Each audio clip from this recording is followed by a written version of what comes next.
Bon, Bezrat Hashem, on va continuer la série de Shiurim sur le fait de garder la bracha de Purim et la bracha du mois de Hadar et du mois de Nissan toute l'année pour nous. On a expliqué que pour conserver cette bénédiction particulière qui est la bénédiction de la Géoula et pour être protégé, pour éviter d'être mis au banc de la société par un Bedin ici-bas ou par un Kadosh Baruch Hu dans le ciel, il y a 30 points sur lesquels il faut faire attention, sur lesquels on peut être menoudim, chez Menadim Ben Adam, qu'on le met de côté, le nidouille, ce que j'ai expliqué. Le nidouille, c'est pas le chiyuv karet, c'est pas une personne qui a mangé, par exemple, du chelev, donc du gras d'animal qui est interdit.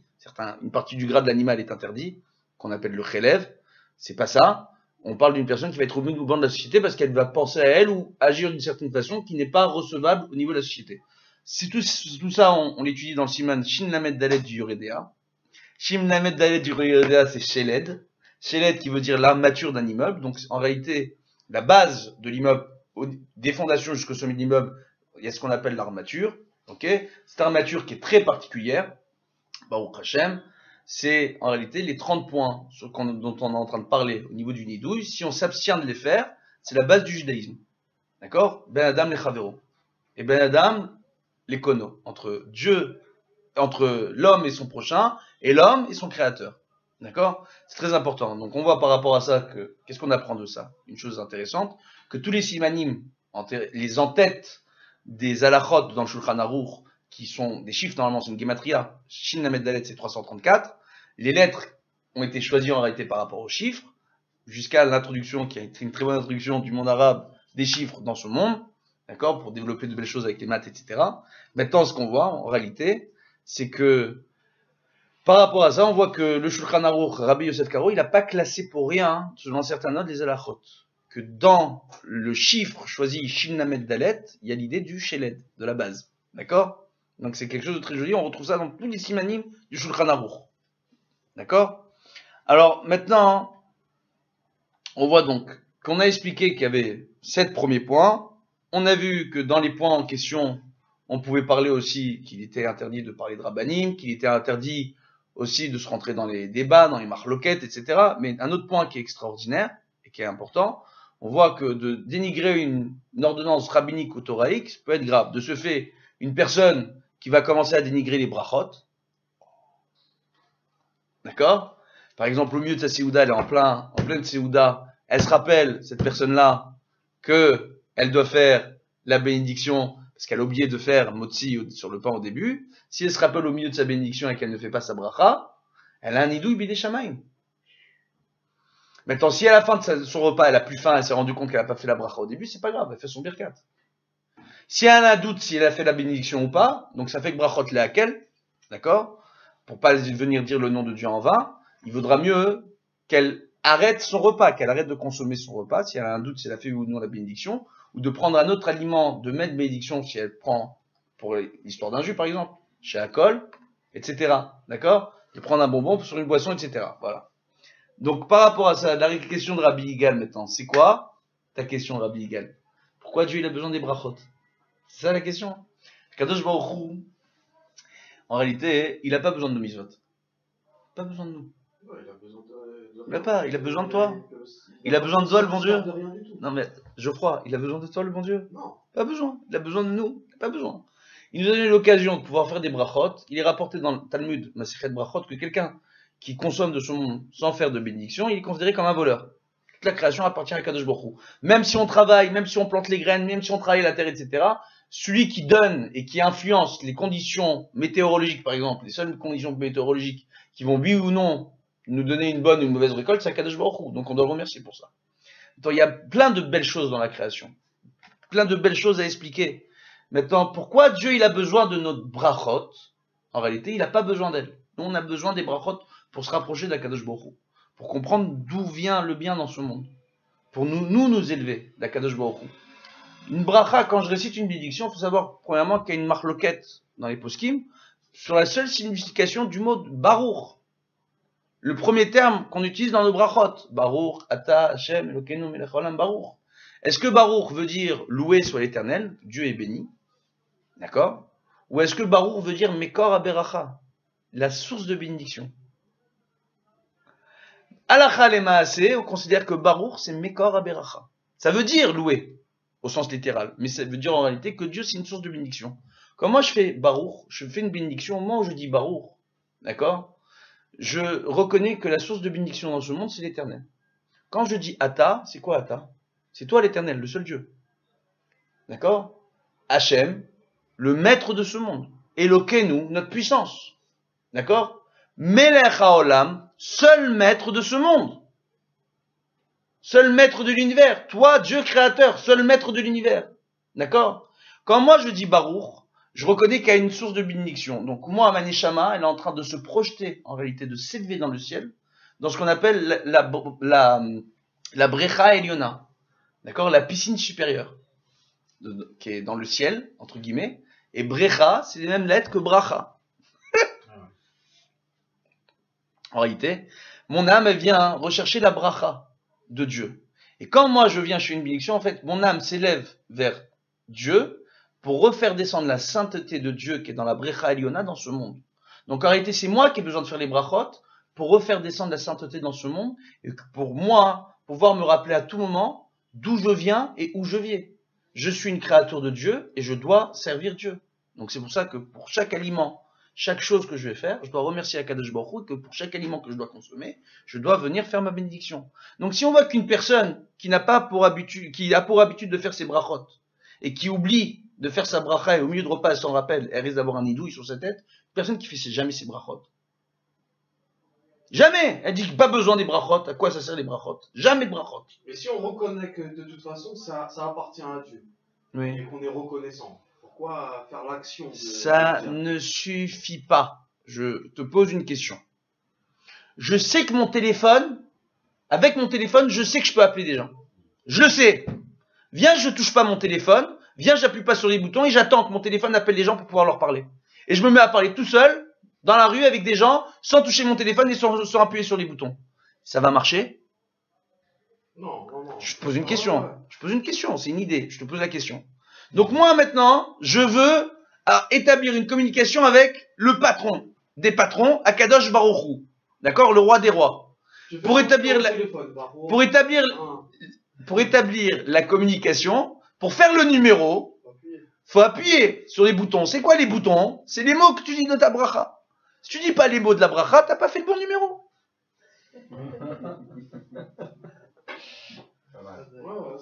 Donc, c'est aussi simple que ça. C'est aussi simple que ça. Donc j'ai l'impression qu'entendre, dans ma compréhension, oui, comme si c'était une régénérescence. D'accord. Si on veut. Mais c'est pas vraiment ça. D'accord? C'est pas vraiment ça. Je vois ce que tu veux dire, Abraham, mais c'est pas vraiment ça. C'est plus que ça. C'est pas une régénérescence. Une régénérescence, c'est de venir rétablir une énergie, d'accord, ouais, qui existait déjà. Ouais. Alors que là, on est en train d'élever son âme et son corps vers quelque chose de supérieur. Donc on n'est même plus dans une régénérescence. D'accord? À moins que tu veuilles faire allusion au monde avant la création, d'accord? Ou au monde avant la faute d'Adam Arishon et au monde après la faute d'Adam Arishon. Alors là, on peut dire qu'il y a une régénérescence. Je pensais, je mange un fruit. Oui. Finalement, j'ai fait une bracha avant, mais cette bracha va contribuer à ce qu'il y ait d'autres fruits encore, au final. C'est pas exactement ça. Ça va un peu plus loin que ça. Bien, je vais te donner un exemple. Il y a une étude au Japon, réelle, d'un professeur japonais, qui a établi une chose extraordinaire. Je sens qu'avant de terminer les 30 points du nidouille, ça va vous prendre 5-6 chiots. Alors maintenant, une chose extraordinaire. Mais c'est pour ça que c'est bien, parce qu'on voit plein d'halachot. Et une chose extraordinaire. Ils ont établi que lorsque l'on vient et on est à côté d'un aliment, voilà, vous avez ramené un café. Ok? On ramène un aliment. Ok? Et que cet aliment-là, à côté de cet aliment, on va se dire des mots paisibles, des mots d'amour, entre guillemets. Il y a un professeur japonais qui a analysé les atomes et molécules des aliments en question. Il s'est rendu compte qu'ils non seulement se développaient de façon positive, mais en plus leur apport nutritionnel était plus riche que d'autres aliments dans lesquels qu'on avait mis en présence de personnes en train de se disputer ou de s'insulter, ou en train de dire des gros mots. Que quand il a regardé les atomes et les molécules de ces aliments-là, il s'est rendu compte que non seulement les apports nutritifs des aliments étaient moins importants, alors que c'est le même aliment. Il prend une bouteille d'eau, il prend un verre, il met dans une pièce avec deux amoureux, un verre, il met dans une pièce avec deux personnes qui sont en conflit. C'est la même eau. Le verre qui était dans la pièce avec les amoureux, il se rend compte que l'apport nutritionnel, d'accord, et le nombre de minéraux dans le verre sont extrêmement riches et que les molécules se développent de façon très belle. Donc il va même avec des appareils photo très poussés, en réalité pas des appareils photo, je dis n'importe quoi. Il va prendre des photos avec, comment ça s'appelle non, pas photosynthèse. Les appareils qu'ils ont, les microscopes. Il va prendre des photos, d'accord, avec des microscopes, pour analyser et nous montrer les molécules d'eau dans ce verre-là, qui était en présence d'amoureux. Quelque chose d'extraordinaire, fantastique. Et il prend la même eau qui est dans une pièce avec des personnes qui étaient en conflit, qui se sont insultées, qui ont dit des gros mots, etc. Quand on voit les molécules, ça fait peur. Si. Oui, j'ai entendu ça. Attendez. Le Rav Zamir Cohen a entendu parler de cette histoire. D'accord, et de ce professeur japonais. Donc il a décidé d'aller au Japon pour rencontrer ce professeur. Il était? Ouais. Il en parle dans son livre La Révolution, à Mahapecha. D'accord? Donc, il voit comme ça, et il va au Japon pour rencontrer ce professeur, il lui propose, lui, de faire des brachot sur des aliments, et après qu'il analyse les molécules des aliments pour voir ce que ça fait. Le professeur japonais a vu que les molécules se développaient de façon extraordinaire, que l'apport nutritionnel ne pouvait pas être plus riche que ça, d'accord? Et qu'en plus de cela, elle prenait une forme fantastique. Ce professeur japonais, écoutez bien l'histoire, parce qu'elle n'est pas terminée l'histoire. Ça s'arrête dans le bouquin. Le professeur japonais, quand il a vu ça, il est devenu, ça l'a troublé. Il a commencé à se renseigner sur le judaïsme, etc. Il vient de se convertir. Donc, J'ai entendu aussi on lui a quelqu'un a fait l'expérience. Voilà. Il arrose des plantes normalement. Et à côté il y a les mêmes plantes. Et lui il les arrose en faisant des tilatadaï. Tu sais, donc tu as un côté qui arrose normalement et un autre où les plantes elles sont devenues beaucoup plus belles. Belles et fleurissantes. Baruch Hashem. La semaine dernière, on avait vu les 8 premiers points sur le nidou. Il en continue le 9e point. Allez, on enchaîne. Amen. On continue? Oui. Bon, voilà. Alors, on parle d'une personne, Sheoler Umi Dedut Sheker, d'accord? Donc, Barkaot Shel. Bon, je vais vous faire en français. C'est bon, j'ai vu vos têtes. Non, je vais le faire en français. J'ai vu vos têtes, j'ai compris. Je vous le fais en français. Une personne qui va, en réalité, et qui va témoigner devant des tribunaux contre son prochain, d'accord? Tribunaux non juifs ou juifs, à tort. Ou qui va témoigner devant les tribunaux civils, d'accord, contre son prochain, et engendrer une perte d'argent à son prochain, d'accord, qui n'est pas justifiée. Il a besoin d'aller devant un médecin avant, pour demander conseil.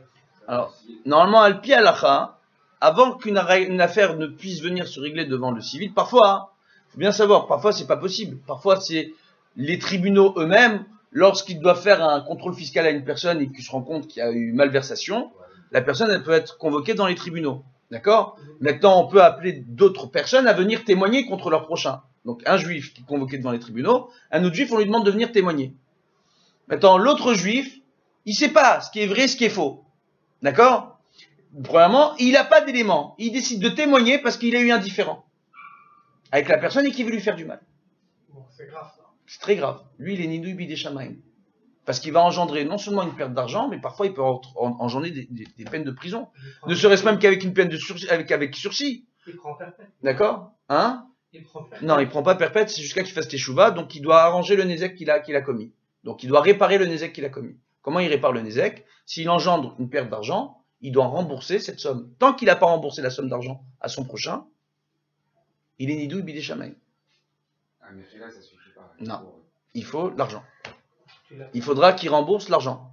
Et même s'il demande Mechila à l'autre et que l'autre il dit je mochel, mevater, etc., non, il faut l'argent.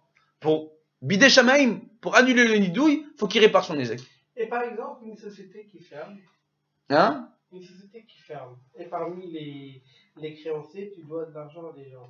Oui. Est-ce que pareil, c'est une faute, c'est une punition de les laisser comme ça si on n'a pas les moyens de payer les choses? Alors, C'est la même chose? regarde. On va pas rentrer dans tout le détail de la halakha, d'accord? Mais moi, je vais répondre clairement. Aujourd'hui, à partir d'un certain moment où il y a un système légal qui s'est créé et qui a un risque que si une personne réellement vient à faire faillite et se retrouve sans le sou, il y a une protection légale et sociale qui s'est mise en place dans de nombreux pays pour cela, d'accord? La personne ne peut pas, les autres, quand ils ont fait affaire avec elle, ils ont fait affaire en connaissance des lois, en connaissance de risque. Ils ont la possibilité de prendre des assurances pour pouvoir s'assurer en cas de problème, d'accord? Ou de pouvoir dire à son client, par exemple dans le système des traites, je te fais des traites, mais tu vas payer un petit peu plus pour souscrire à un contrat d'assurance qu'au cas où tu peux pas assurer tes traites, au cas où tu fais faillite, moi je sois remboursé au niveau de mon assurance. Ces systèmes-là existent, vous les connaissez, d'accord? Donc à partir du moment où ces systèmes-là existent, si une personne réellement fait faillite et qu'elle n'a pas les moyens réels, hein, de pouvoir payer ses dettes, alors elle a aucun problème. Maintenant, à partir du moment où elle sait qu'elle est en difficulté, cette personne-là, et qu'elle est au bord de la faillite, et qu'elle sait très bien que si elle commande à ses fournisseurs des produits, ou si elle commence à travailler avec des fournisseurs, elle ne pourra pas les payer. Elle se dit au moment où elle les commande, quoi qu'il arrive, je vais faire faillite. Là, ça devient un voleur, même s'il n'a pas les moyens de payer. D'accord? C'est-à-dire, si une personne sait qu'elle est sur le point de faire faillite, et qu'elle veut utiliser le système légal pour, entre guillemets, essayer de sauver son business, et en train de se dire au maximum, moi j'ai pas comment payer le maximum si je fais faillite, je dépose le bilan, je les paye pas, d'accord? Ça devient un voleur. D'accord? C'est gazelle. Oui, bien sûr que c'est du vol. D'accord? Donc ça c'est très grave. Donc ça c'est, on est passé du coq à l'âne. On revient sur le 10e point, d'accord, des nidouilles. 10e point du nidouille, d'accord? Un Kohen, alors nous ça ne nous concerne pas, et malheureusement aujourd'hui c'est des mises-votes que l'on ne fait plus. Ce qu'on fait aujourd'hui c'est en souvenir de ces mises-votes-là. Il faut savoir que quand on faisait un sacrifice, il y avait une partie d'un animal, ou quand on voulait consommer un animal, entre guillemets, il y avait une partie de l'animal qui revenait de droit au Kohen. Maintenant moi quand j'avais un animal dans mon domaine privé, ok, j'avais une partie de l'animal, je devais donner ça en cadeau au Kohen. Pour nourrir le Kohen. Maintenant, nous, on parle de quoi? On parle d'un Kohen qui va égorger un de ses animaux à lui. Il dit, moi, je suis Kohen, j'ai pas besoin de faire un cadeau à un autre Kohen. Donc, de venir donner en cadeau les joues et les parties de l'animal qu'on a l'habitude de donner en cadeau au Kohanim, il se dit, j'ai pas besoin de donner ça à un Kohen. D'accord? Donc, il ne veut pas donner au Kohen en se disant, moi, je suis Kohen, je peux garder ça pour moi. Celui-là, il a un nidouille bidé shamayim. Même le Kohen, d'accord, qui va égorger son propre animal, il devait, à l'époque du Beth Amikdash, donner en cadeau une partie de l'animal, comme tout autre juif, au Kohanim. Donc lui aussi, il est nidouille. D'accord? Donc, par rapport à ça, on peut développer. Il n'y a pas de véritable nidouille. Mais une personne qui se dit, moi, je suis en difficulté, avant de donner la tzedaka aux autres, je dois penser à moi. C'est un problème. Non, c'est proche. Ça rejoint la même idée. Pourquoi? Parce qu'il faut savoir que même le pauvre, il a l'obligation de donner la tzedaka tous les jours. Non? Bien sûr. Même le pauvre a l'obligation de donner la tzedaka tous les jours. Maintenant, il y a des pauvres qui sont patour mitzdaka. D'accord? Les pauvres qui sont patour mitzdaka, c'est-à-dire que même pour eux, d'accord, quoi qu'il arrive, quoi qu'ils fassent, ils n'arrivent même pas à s'en sortir tout seuls. Donc ils n'arrivent même pas à se payer de quoi manger pour eux. D'accord? Donc s'ils n'arrivent même pas à se payer de quoi manger pour eux, parce que dans le pauvre, il y a différents degrés. D'accord? Aujourd'hui, Baruch Hashem, en Israël, il y a des pauvres, des gens qui sont appelés pauvres. Pourquoi? Parce qu'ils payent leur loyer et qu'ils n'ont pas les moyens d'acheter une maison. Il faut savoir qu'on est dans un pays où 73% de la population est propriétaire d'un appartement. Les gens ne le savent pas. C'est-à-dire, en Israël, hein, 73% propriétaire. C'est incroyable. D'accord? Donc, il faut savoir que quand on nous parle de pauvres, c'est pas compliqué. Quand on vous dit qu'un enfant sur 4 en Israël n'a pas de quoi manger, d'accord? Un enfant sur 4, en réalité, c'est pas pour on parle pas d'enfants. On parle d'une partie de la population. 1 sur 4, donc un quart, c'est combien en termes de pourcentage? C'est 25%. 73% sont propriétaires, d'accord? 25% sont pauvres sans appartement, d'accord? Et au milieu, il y a 2%, on ne sait pas où est-ce qu'ils sont, dans les pourcentages. Ils sont entre les deux. D'accord? Maintenant, ce que je suis en train d'expliquer, c'est quoi? C'est qu'aujourd'hui, donc il y a les nouveaux pauvres, mais ce qu'il faut savoir en réalité, c'est que les pauvres qui doivent profiter de la tzedaka normalement sont des personnes qui n'ont pas de quoi se payer 3 repas par jour. C'est à eux qu'on donne la tzedaka. D'accord? Et une personne qui réellement n'a pas de quoi pouvoir se payer ne serait-ce qu'un repas par jour, il n'est pas tour de tzedaka. Pas tour de tzedaka.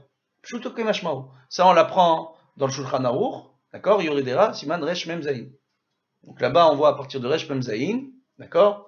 Siman 247 et plus, on voit que réellement, il y a une possibilité, on voit que à partir de là et plus, on voit que les lois de la tzedaka et les lois du maaser sont compris dans les lois de la tzedaka. C'est une obligation la tzedaka. De ce qu'on gagne. Alors chaque attends. mois. C'est deux trucs différents. Ça. Alors ouais. Alors bien, par rapport à ce que tu dis, ce qui est très intéressant, on voit quoi en réalité? On voit que le maaser ksafim, donc de venir prélever entre 10 et 20% de nos revenus, d'accord, ça fait partie de la tzedaka. Maintenant, pour qui on parle de maaser ksafim? On parle de personnes qui gagnent largement de quoi vivre, d'accord, qui subviennent à leurs besoins. 20%, j'ai entendu. Ça va jusqu'à 20%. Non, c'est 10%, ça peut aller jusqu'à 20%, mais t'as pas le droit de dépasser les 20%. Hein? Chez la TV à 20%. Alors, bon, alors bien, alors je vous explique, d'accord? Ça peut aller jusqu'à 20%. C'est entre 10 et 20%. D'accord? Mais Maaser est pour de l'eau de 10. Non, Maaser. non. Maaser, ça veut dire prélever. Les aser, ça veut pas dire de esser. La aser, c'est prélever. D'accord? Et en réalité, de venir prélever, on parle de la dîme. D'accord? La dîme, c'est quoi? C'est un chomesh. Chomesh, c'est un cinquième. Un cinquième en termes de pourcentage, c'est 20%. Un cinquième, c'est bon. Ouais. Ouais. Bon. 5 fois Vincent. Bon, alors maintenant, qu'est-ce qu'on voit? On voit que ça peut aller jusqu'à 20%. Shlomo Amelech rapporte que, au-delà de 20%, une personne risque de s'appauvrir. Maintenant, quand on parle de gens qui, Dieu bénisse pour eux, des multimilliardaires, que même s'ils donnent 20% de leurs revenus, ils risquent pas de s'appauvrir. D'accord? Alors, ils n'ont pas de problème, cela. Surtout aujourd'hui avec le système fiscal, que dans beaucoup de pays, quand on fait des dons à des associations qui s'occupent de pauvres, il y a moyen de récupérer une partie des dons sur nos impôts. Donc, parfois, pour certaines personnes, c'est un gain, entre guillemets, de faire des dons aux associations. Maintenant, ce qui se passe, c'est quoi? C'est que, en réalité, il y a autre chose qui est ici extraordinaire. Et qu'il faut bien comprendre.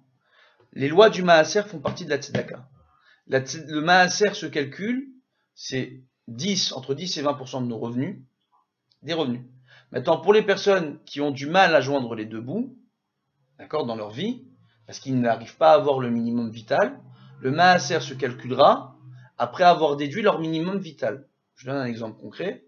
Aujourd'hui, minimum vital pour une famille avec 2 enfants, en moyenne en Israël, pour payer un loyer ou une mashkanta, pour payer la nourriture, pour payer l'école des enfants, etc., c'est 10 000 shekels. D'accord? C'est en moyenne aujourd'hui. Parce que le taux de la vie n'a pas... Il y a quelques années, je donnais des shiurim, je disais 8 000 shekels. Le foyer ou... Pour le foyer.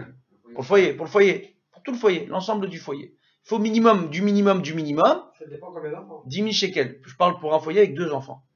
Je parle du minimum. Non, en général, en Israël. Le minimum du minimum. La moyenne, c'est 10 000 shekels aujourd'hui. Il y a quelques années, je parlais de 8 000 shekels. Aujourd'hui, on est arrivé à 10 000 shekels. D'accord? Dieu bénisse, grâce au dernier gouvernement israélien, ils nous ont fait une chose extraordinaire dans ce pays. On va pas parler de politique.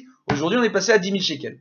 D'accord? Ils ont beau venir nous dire qu'ils ont diminué le coût de la vie. Ils ont diminué le coût de la vie de 5% après l'avoir fait augmenter de 30%. Ça, on va pas trop rentrer dans le détail. Les mêmes personnes qui se vantent aujourd'hui d'avoir fait diminuer le prix de la vie, le coût de la vie de 5% aujourd'hui en Israël, ont fait augmenter par leur loi au départ, dès qu'ils ont été instaurés il y a 1 an et demi, le coût de la vie, il avait augmenté de 33%.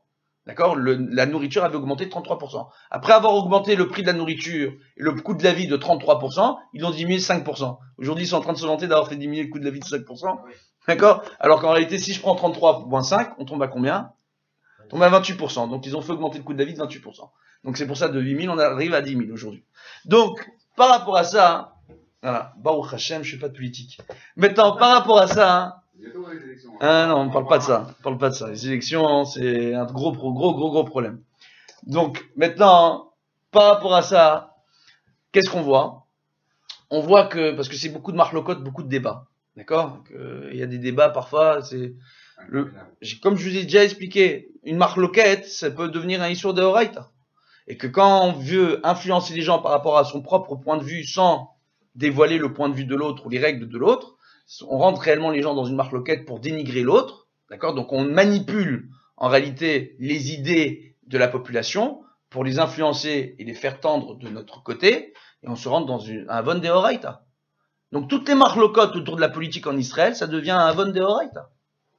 Aujourd'hui, au lieu de s'unir et d'essayer de régler les choses tous ensemble, et de voir les choses, comment on peut s'unir pour créer une harmonie dans le klal Israël et dans le Ham Israël, tel que ça devrait, on est en train de voir aujourd'hui des politiciens de toute tendance, religieux par religieux, en train de se manger le bec, entre guillemets, et de créer des avonotes sur avonotes sur avonotes. Ils se tirent aujourd'hui dans les pattes. Les attaques aujourd'hui entre politiciens, c'est quelque chose qui ne devrait pas exister dans le klal Israël, ce sont des attaques personnelles. D'accord? Et ça tire vers le bas tout le monde. Donc c'est très grave. Donc c'est une usine à Averot. La politique, une usine à Averot, les prérotes. Je vous dis, c'est très grave ce que je suis en train de dire. D'accord? Mais réellement. Par rapport à ça, qu'est-ce qu'on voit? On voit une chose extraordinaire. C'est pour ça que moi je fais pas de politique. J'ai pas de tendance politique. Je fais pas de politique. Baruch Hashem, ça m'intéresse pas. Juste une chose qu'il faut bien comprendre. Donc aujourd'hui, une famille elle a besoin de 10 000 shekels en moyenne pour 2 enfants. Minimum du minimum. Si un foyer ne gagne pas les 10 000 shekels, d'accord? Il est pas tour du maaser. Pourtant, il a l'obligation de devoir continuer à donner la tzedaka tous les jours. Parce qu'il a de quoi se payer ses repas. Mais il devient pas tour de maaser. S'il gagne plus de 10 000 shekels, mais qu'il a du mal à joindre les deux bouts, donc on va dire un foyer qui gagne 12 000 shekels, où ils sont un peu du mal, il donne pas le maaser sur les 10 000. Il donne le maaser sur les 2 000. Exactement. D'accord? Donc sur le plus. Ils disent le minimum vital. Mais c'est quoi la grille? Combien on fait sur le plus de 10 000? De quoi? Et veut négocier. Non, la grille c'est quoi? Il y a une grille. Ça veut dire que sur la base de 12 000... Comment on calcule le minimum vital? Non, on l'a calculé, celui-là, il y a des de 10 000 en moyenne. Non, mais c'est pas... Mais comment je calcule mon minimum vital? Je vois le type d'appartement dont j'ai besoin par rapport au nombre de personnes que j'ai dans ma famille. D'accord? L'appartement minimal. Donc si j'ai 3-4 enfants, avec un 3 pièces, je peux m'en sortir, entre guillemets. Les enfants, je peux les faire dormir ensemble. C'est tous des garçons, entre guillemets. Ou si l'âge des enfants me permet de tous les faire dormir dans la même chambre. De quoi? On peut les mettre en mix. Jusqu'à l'âge de 7 ans. D'accord? Au-delà de cet âge-là, il est conseillé de séparer les garçons et les filles et de ne pas les mettre dans la même chambre. D'accord? C'est pas une question d'halakha, c'est aussi une question d'éducation. Que les filles, elles ont leur façon de vivre, les garçons, ils ont leur façon de vivre. Dans la même chambre, ça ne peut pas aller ensemble. D'accord? Parce que les garçons et les filles, ça ne fonctionne pas pareil. Donc on voit comme ça, on voit que, donc on voit par rapport à l'âge des enfants qu'on a, etc., le nombre de pièces minimum dont on a besoin pour pouvoir vivre correctement dans l'appartement. Ok? Par rapport à ça, on voit le loyer le moins cher pour ce type d'appartement dans la ville dans laquelle on habite. D'accord? On voit le coût de Arnona que l'on doit payer. La Arnona ne peut pas être déduite du Maaser, vu que c'est pour nous qu'on est en train de payer l'Arnona. L'Arnona qu'on paye, c'est un impôt local pour s'occuper du tachtit de la ville, donc de l'infrastructure de la ville. Ok? Donc les routes, les trottoirs, c'est pour moi que je paye l'Arnona. Donc je ne peux pas déduire de mon Maaser, ni de mon minimum, entre guillemets, ni de mon minimum vital. Ok? Donc je vois en réalité, je prends le loyer, la nourriture, l'électricité, l'eau, et voilà. Et c'est le minimum vital. On va aller plus loin.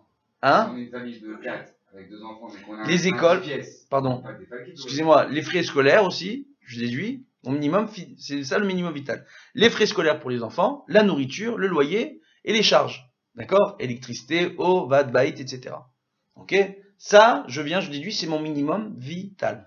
Une fois que j'ai ce minimum vital dans la ville, ce qui est le minimum, je sais si moi, par rapport à mes revenus, dans certaines villes, ça peut être 8 000 shekels. Les gens qui habitent dans le nord, dans le Golan, le minimum vital pour 2 enfants, c'est 7 000 shekels. Avec 7 000 shekels, on s'en sort très bien. Dès qu'ils peuvent rentrer même 3 D'accord? 4 000, ils s'en sortent pas. Hein? On peut des fois même gagner 3 4 000. Bon, et des fois, c'est même dur. Bon. Ça dépend de la configuration. C'est pas une question de configuration. Nous, on te parle en général. Après, il y a des gens qui ont plus de bracha que d'autres, ou des gens qui ont un train de vie qui fait qu'ils ont plus de sorties d'argent, c'est pas le problème, ils doivent quand même donner le maaser. Oui. C'est pas aux autres de payer leur train de vie, entre guillemets. Tu comprends ce que je veux te dire? Donc, et c'est logique en ça. Donc, il y a quand même, et pour avoir la bracha, quand on vient, on déduit son maaser, d'accord? Comme c'est rapporté dans la Gemara, aser, t'as aser, aussi t'acher, d'accord? Que quand tu viens et tu prélèves ton maaser, il y a une bracha pour s'enrichir. Maintenant, cette bracha, le Shach rapporte dans le Shulchan Aruch, donc le Siftei Kohanim, il rapporte une chose extraordinaire dans le Shulchan Aruch, il rapporte que cela ne marche que si la personne vient et fait réellement le calcul de ses rentrées d'argent, de ses sorties d'argent, et chaque mois de calculer au centime près le maaser qu'elle doit donner.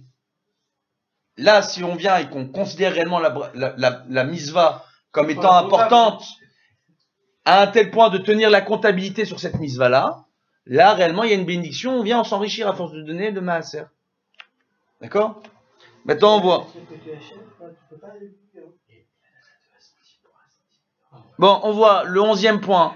D'accord? On avait déjà vu, en réalité. Le 11e point, quelqu'un qui va venir et une personne qui va venir et qui va être Mechalel le Yom Tov Sheni Shel Galuyot, comme on a dit la semaine dernière. Donc, une personne qui habite en dehors d'Israël. Il y a 2 Yom Tov Sheni à Pessah, à Sukkot.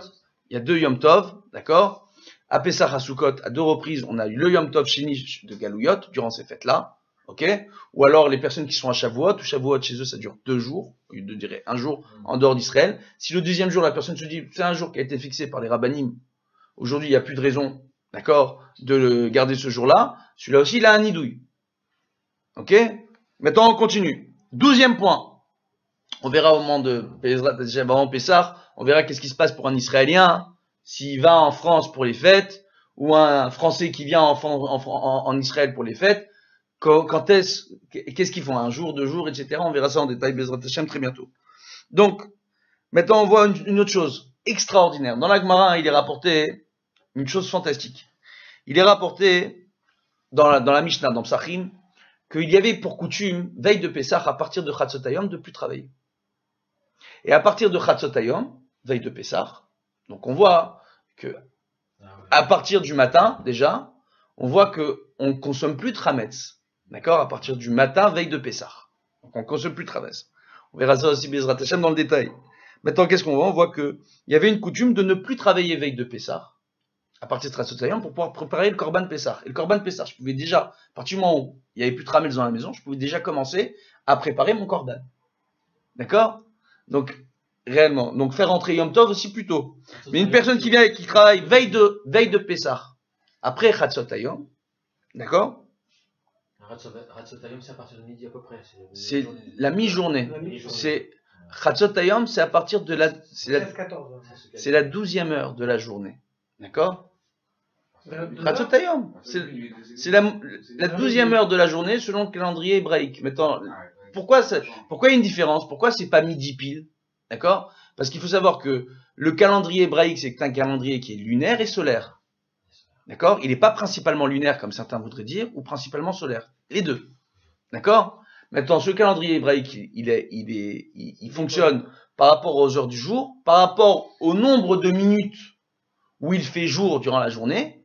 D'accord? On va répartir ça en 12 heures, quoi qu'il arrive. Et le nombre de minutes de la nuit, on va répartir ça en 12 heures, quoi qu'il arrive. Ce qui veut dire qu'en hiver, les heures de la nuit seront plus longues que les heures du jour. Ça, c'est un. Et que les heures en été où le jour est plus long, elles vont pas être de 60 minutes. D'accord? Elles peuvent être, il y a certaines périodes de l'année où on peut arriver à une heure qui a 83 minutes. Donc c'est pour ça que Chatzot Hayom, ça tombe jamais pile à midi. Vous comprenez ou pas? Un comptable, chez nous. Hein? Faut qu'on apprenne à compter. Alors maintenant, ok? Donc on va comme ça. Maintenant réellement on voit aujourd'hui qu'il n'y a plus le besoin de préparer le Korban Pessah. Il n'y a plus besoin de préparer le Korban Pessah. D'accord? Alors aujourd'hui qu'il n'y a plus ce lignal du Korban Pessah, etc. Le sacrifice pascal. Je suis très bon en français. Toi, tu me poses la question, je parle en mon français. D'accord? L'agneau pascal. Donc, ouais, tu savais pas. Ouais, pascal ça veut dire Pessah. Alors maintenant, qu'est-ce qu'on voit? On voit l'agneau de Pessah. Le sacrifice de Pessah. Mais ça se fait plus. Donc, on le fait plus aujourd'hui parce qu'il y a le Beth Amikdash, mais on voit en réalité que veille de Shabbat et veille de Yom Tov, à partir de Chatzot Hayom, on ne doit plus travailler pour se préparer à la fête, normalement. D'accord?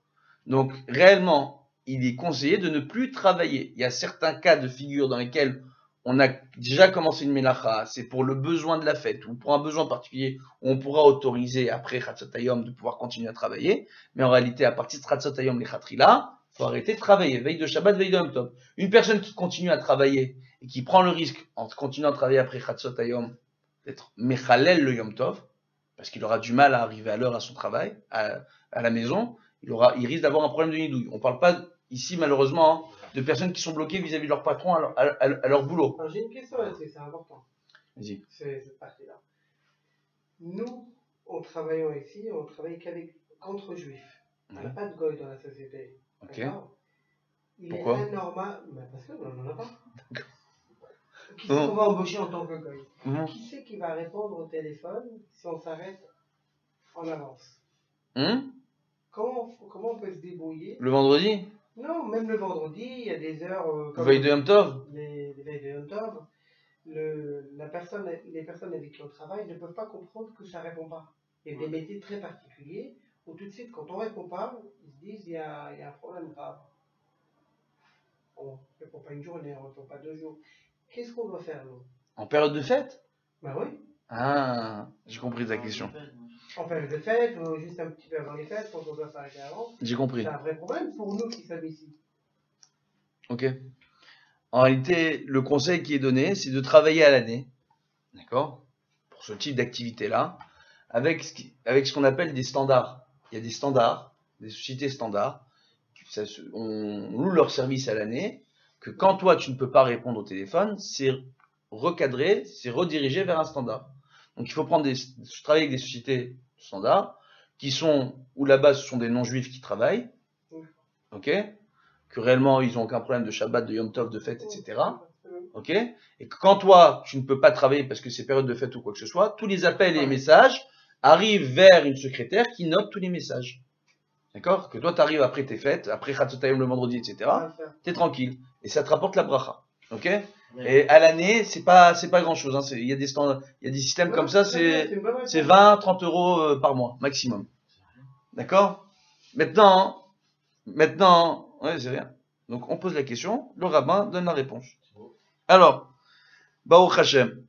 Donc, on continue. Bon, après, il y a d'autres inyanim. Il y a un 13e point. Hein.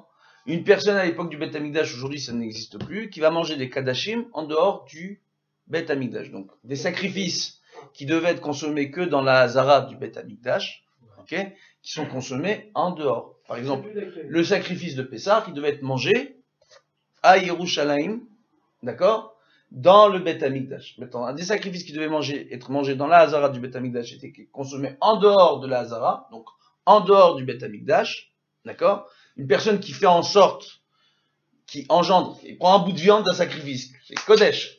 Il venait en dehors du Beth Amikdash, il donnait à son copain de manger un sandwich. Il donne un shawarma, il lui dit pas que dedans c'est, celui-là il est nidouille, d'accord? Ou il lui dit non, t'as le droit de manger.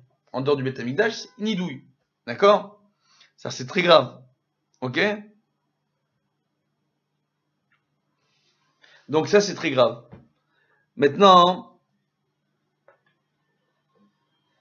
des personnes qui vont venir et qui vont aider d'autres personnes à faire du Chilul Hashem.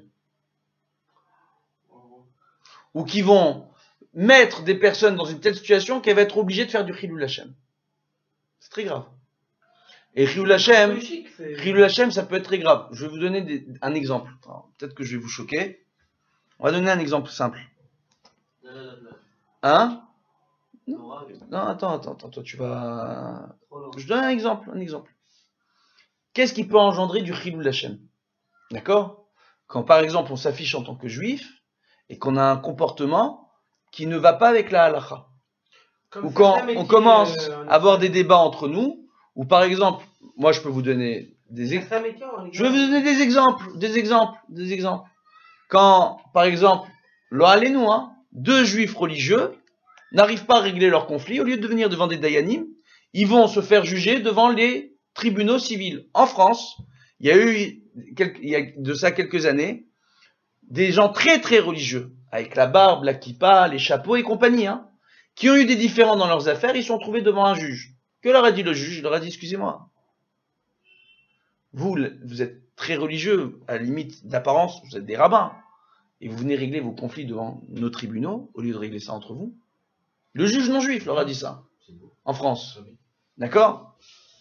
Maintenant, ce que je vous dis, donc ça, c'est premièrement, ça peut être un problème. Ça peut être un problème de Chilul Hashem. Si, en plus, le juge fait la remarque, c'est pas bien. Un autre exemple, d'envoyer des jeunes pour faire des manifestations dans la rue et bloquer, la circulation. Chilul Hashem. D'accord? De venir, ou de dire, dans des cours, de venir critiquer d'autres rabbanim. De venir dans nos cours critiquer d'autres rabbanim pour encourager les gens à critiquer les rabbanim. Ou pour critiquer certaines mouvances ou certaines tendances du clan Israël, qui sont dans la Torah et les mitzvot. D'accord? Alors malheureusement, aujourd'hui, on voit de tout. Hein. On voit des orthodoxes qui vont critiquer les sionistes religieux, des sionistes religieux qui vont critiquer des orthodoxes, des rabbanim entre eux qui se critiquent, etc. Ils encouragent les gens à venir les uns parler des autres. En général, en plus, ils n'apportent que leur version et que leur côté de la chose, sans rapporter honnêtement les écrits des autres rabbanim et des maîtres qui étaient en face. D'accord? Et malheureusement, parfois, c'est encourager les gens non seulement dans la marloquette, dans un débat qui est un von de Horaïta, vu qu'on n'a pas dévoilé toutes les informations aux gens, de façon honnête, ou qu'on est incapable de le faire nous-mêmes, qu'au moment où on rentre les gens dans le débat, et d'encourager les gens à critiquer. Oh, Chilul Hashem. Une personne pareille, ni douille. De s'afficher, de critiquer les rabbins de façon dévoilée, ni douille, c'est un problème. Il y a dans la Torah, il y a ce qu'on appelle les 70 facettes de la Torah.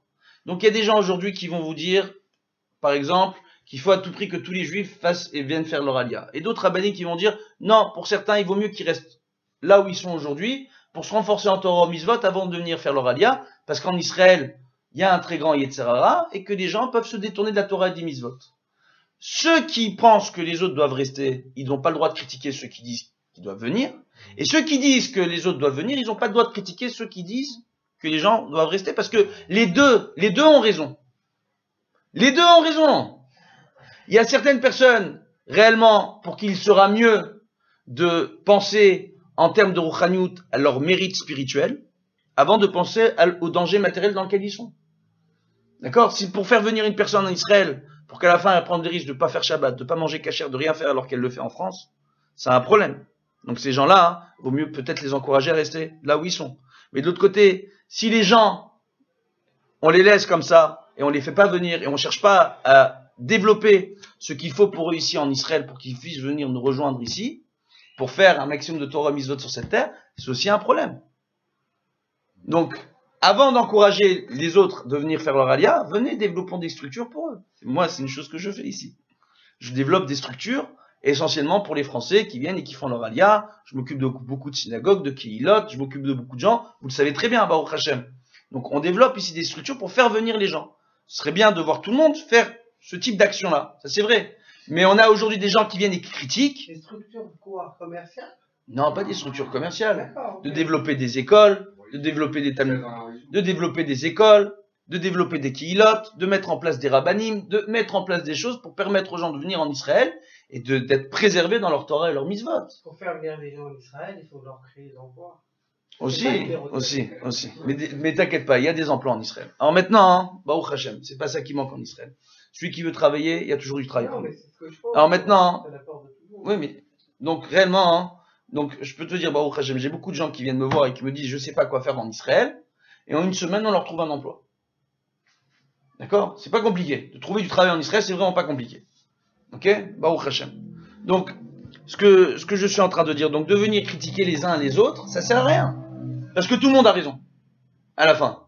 Donc ça sert à quoi? Les uns, ils vont critiquer les autres, et les autres, ils critiquent les uns, alors que réellement, il faudrait peut-être tous travailler main dans la main pour pouvoir aider toute la Kehila à se renforcer en Torah et Mitzvot à travers le monde entier. Sans dire que ma façon de voir les choses, c'est la meilleure, parce que c'est pas vrai. Oh. C'est ça qu'a demandé Shlomo HaMelech, de savoir faire la différence entre le mensonge et la vérité. Et parfois, deux vérités peuvent se côtoyer et vivre ensemble. L'un à côté de l'autre. Et c'est deux vérités. De rendre la vérité de l'autre un mensonge, c'est quelque chose de très grave. Parce que c'est une vérité. De vouloir préserver quelqu'un en dehors d'Israël dans sa Avodat Hashem, c'est une vérité. Et de vouloir faire venir quelqu'un en Israël tout en le renforçant en Torah Mitzvot, c'est aussi une vérité. Maintenant, il faut voir si la personne qu'on fait venir, elle en est capable ou non. Et si on peut l'intégrer dans des structures qui existent déjà. Et peut-être que les structures n'existent pas. Et si ces structures-là n'existent pas, avant de critiquer, le conseil que je donne à tout le monde, c'est de développer les structures qu'il faut pour pouvoir leur permettre de venir. C'est notre boulot en tant que rabbanim. C'est ce qu'on fait. Baruch Hashem. Donc par rapport à ça, on va essayer de continuer le shiur. D'accord ? 15e point. 13. Non, on est au 15. On était au 14, juste avant. D'accord ? Donc maintenant, on est au 15e point. Ok ? Bezrat Hashem. Voilà. Dans 5 minutes, on termine Bezrat Hashem. Le 15e point. Ok ?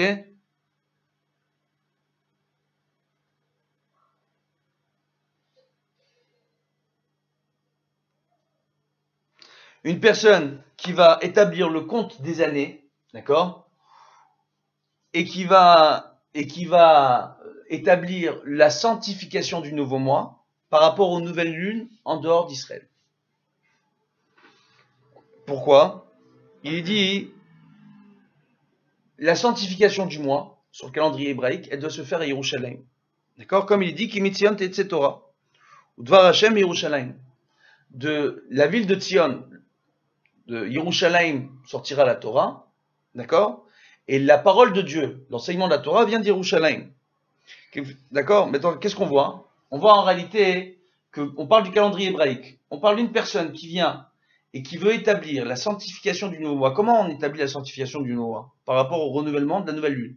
Quand à la moitié du mois, à l'époque, aujourd'hui on n'a plus besoin de ça, grâce aux nouveaux appareils qui existent. Mais à l'époque, quand ils n'avaient pas toute la technologie qu'on a aujourd'hui, il fallait que 2 hommes viennent témoigner qu'ils ont vu la lune pleine, en pleine nuit, et on savait qu'on était à la moitié du mois, pour établir le prochain Rosh Chodesh. Ok ? Et après, ils établissaient, ils avaient des massaot, ils allumaient de montagne en montagne des flambeaux de feu, d'accord ? Comme on retrouve sur la muraille de Chine aujourd'hui, ça existe toujours, on peut toujours voir ces tours-là, on allume des flambeaux pour avertir les gens, d'accord ? C'est comme ça qu'ils s'avertissaient dans tout Israël et en dehors d'Israël jusqu'en Babylonie, de la sanctification du nouveau mois. Mais ça se faisait depuis Israël. On ne pouvait pas le faire depuis en dehors d'Israël. Quelqu'un qui va venir commencer à le faire en dehors d'Israël, d'accord ? On dit qu'il est nidouille. Pourquoi ? Parce que toute la Torah, elle a été donnée, et là, c'est ça qui va vous étonner, pour être faite en Israël. C'est-à-dire, la valeur d'une mitzvah qui est faite sur la terre d'Israël, elle est incommensurable par rapport à la valeur d'une mitzvah qui est faite en dehors d'Israël. Une chose pour laquelle chaque juif doit aspirer à revenir en Israël pour pouvoir faire la Torah et les mitzvot ici. La Torah ici, elle est extraordinaire. Moi, je peux vous dire une chose, il y a beaucoup de gens qui sont étonnés quand ils apprennent que j'ai passé un diplôme de Dayan. D'accord ? Ils disent, mais comment ? Il est jeune, 40 ans déjà, Dayan, Ben Porat Yosef. Je vais vous dire une chose, c'est un secret. La shon Eretz, la racine de Eretz, c'est Ratz. Ratz, ça veut dire courir, parce que tout va vite en Israël. La terre d'Israël est appelée Eretz Hatzvi, la terre de la gazelle, entre guillemets. D'accord ? Pour quelle raison ? D'accord ? Tout simplement parce que la peau de la gazelle, elle est extensible. Ok ? Donc elle est extrêmement extensible et élastique. Donc premièrement, il y a un miracle, même si c'est un tout petit pays, il y aura toujours de la place pour tous ceux qui vont revenir. Maintenant, dans Ishayahu, on dira qu'avant Mashiach, il y aura tellement de monde qui voudra venir en Israël que ceux qui voudront venir en Israël diront à leurs frères, faites-nous de la place pour qu'on puisse venir nous aussi. C'est ce qui est en train de se passer aujourd'hui. Maintenant, Baruch Hashem, dans le Golan, il y a énormément de place. Il y a des champs, il y a de quoi construire des immeubles et faire énormément de choses. D'accord ? Même dans le Negev. Donc il y a encore de la place. D'accord ? Bezrat Hashem. Pour accueillir un maximum de monde et leur construire des habitations. Maintenant, qu'est-ce qu'on voit ? On voit que c'est un miracle. Ça, c'est un miracle en soi. Deuxièmement, il y a beaucoup de miracles. Moi, je peux vous citer une chose extraordinaire. Une fois, on m'a parlé d'un politicien en France, qui est connu, monsieur Jean-Marie Le Pen. Vous le connaissez ? On connaît sa fille aussi. Il explique que tous les missiles qui ont été tirés sur Israël, Ouais, j'ai entendu ça. que tous les missiles qui ont été tirés en Israël, c'est une manipulation israélienne. D'accord ? Parce qu'il n'y a pas de blessés. Il n'y a pas de blessés. D'accord ? Maintenant, ce qu'il faut savoir, une chose, c'est que Baruch Hashem, sur la terre d'Israël, il y a une bracha qui est très particulière. Baruch Hashem. D'accord ? il y a une bracha qui est très particulière sur la terre d'Israël, d'accord? C'est qu'on est protégé ici. On a une protection particulière sur la terre d'Israël. Comme l'ont rapporté de nombreux grands maîtres, le Rav Kadouri, le Rav Mordechai Eliyahu, le Rabbi de Lubavitch, et encore d'autres. Donc je parle de maîtres contemporains, sans parler des écrits dans le Talmud, sans parler des brachot qu'il y a dans la Torah. La terre d'Israël, c'est l'endroit le plus sûr au monde pour les Israël. Réellement, on est protégé sur cette terre. On a une bénédiction particulière. Et même donc les non-juifs se servent aujourd'hui d'une chose qui n'est pas compréhensible. Et c'est normal qu'il parle comme ça, parce que c'est pas compréhensible pour lui. Comment on peut dire qu'il y a 8000 missiles qui sont tombés sur la ville de Sderot et qu'il y a eu 2-3 morts? C'est une folie. Comment c'est possible? Et les 2-3 morts qu'il y a eu, c'était dans les premières années. Donc, comment c'est possible sur 8000 missiles? D'accord? Il louche, le mec. Alors, c'est des mauvais tireurs. Bezrat Hashem. Donc là, on a vu les 15 premiers points, les 15 premiers points Bezrat Hashem. La suite, la semaine prochaine. D'accord? On est déjà à la moitié du chemin. Il y a encore 30 points, pas la semaine prochaine. Bezrat Hashem, on verra la semaine prochaine si on décalera le shiur par rapport à Purim.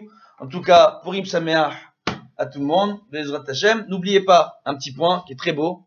À Purim, il y a une ségoula de boire, selon certains, 15 verres de vin. Attention, c'est pas 15 verres de vin, c'est 15 gorgées de vin. D'accord? C'est dommage. Pourquoi Et- moi, j'ai fait 15 verres. Alors, 15 gorgées de vin, Quand même, ça d'accord? va pas. Alors 15 gorgées de vin, pour quelle raison? C'est une chose extraordinaire qu'on abordera si on fait un shiur la semaine prochaine avant Purim. On voit que à la misa de Purim, il y a la misa du mishté. Mishté, c'est shtia et achila. Si je prends la racine de achila, c'est achal, ochel, manger. Achalia, c'est on mange, entre guillemets, pour se rapprocher de Dieu. Yudke, le nom de Dieu. Et shtia à la fin, c'est aussi Yudke. La valeur numérique de Yudke, c'est 15. D'accord? Et c'est le nom de Dieu en réalité. Et à Purim, il y a le Enyan, il y a le fait que Amalek soit sorti en guerre contre les Bnei Israël, et ça a empêché la royauté de Dieu de s'établir sur toutes les nations. Ce qui veut dire que le nom de Dieu demeure incomplet dans ce monde. C'est le nom de Yudke. Et pour rendre ce nom complet, pour le remettre, entre guillemets, rééquilibrer les forces de la rigueur divine et de la miséricorde divine dans ce monde, il faudra effacer le souvenir d'Amalek de ce monde pour inspirer, en réalité, ça veut dire quoi? Inspirer toutes les nations à vouloir suivre l'ordonnance divine. D'accord? Donc tous les juifs et les nations du monde. Et cela se fera, quand cela se fera, Bezrat Hashem, comme on dit dans le Kaddish Idgadal Vid Kadash Shemiraba, que soit grandi et sanctifié le nom complet de Dieu, d'accord? Ça veut dire en réalité qu'on arrive à reformer le nom complet de Dieu dans ce monde, qu'on rééquilibre la rigueur divine et la miséricorde divine dans ce monde, qui a été déséquilibré par le fait que Amalek soit sorti en guerre contre les Bnei Israël, avant le Matan Torah et après le Matan Torah. À plusieurs reprises, il est sorti. Donc, contre les Bnei Israël. Maintenant, ce qui est extraordinaire ici, c'est quoi? C'est qu'on nous rapporte que le nom de Yudke Vavke, en réalité, le Vav du Yudke Vavke, c'est un Yud qui est, quand Dieu est descendu de ce monde, c'est un Yud qui est devenu Vav, entre guillemets. Ça fait rapport à la faute originelle de Adam et Chava, que Dieu, quand il est redescendu sur le Har Sinaï, il est redescendu parmi nous dans ce monde. D'accord? Mais qui peut pas totalement se dévoiler à cause du fait que des hommes puissent encore se rebeller contre Dieu.